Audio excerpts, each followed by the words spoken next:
Hello guys! Good morning! Happy Monday!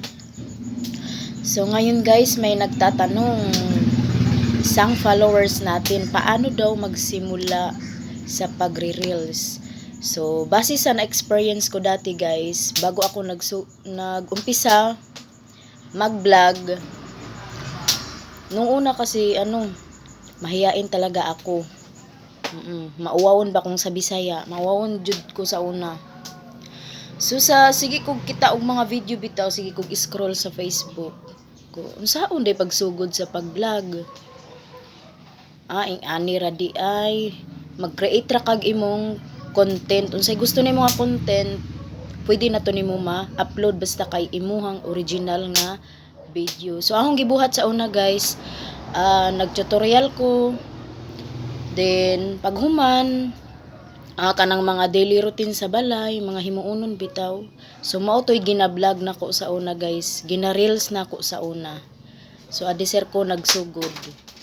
So mao to siya, mas nindot gyud og imong video nga original nga ikaw gyud naghimo, kay ma-appreciate to ni Meta. So mao ra man to guys akong na experience sa una. So di ay guys, kung i-bash man ganing mo pasagdihira kay dugang engagement pud na. Agoy na bulol na ta.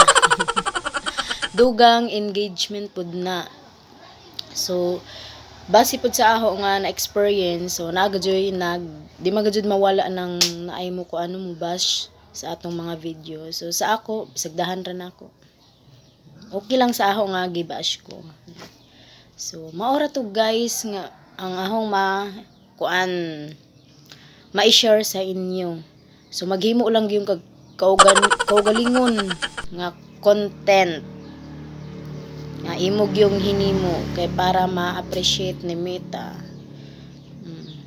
Then magkanang mga inistoryahan bitaw nato, dapat karang dili nato sagulan og kuan kay sensitive po na si Meta ana kanang mga bad words. Isa pod na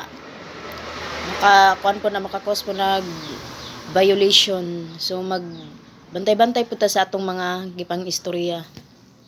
So dili na naho lang ngayon guys, maorat to sa nangutana kung saon pagsugod sa pag-reels. So bye bye, maorat to.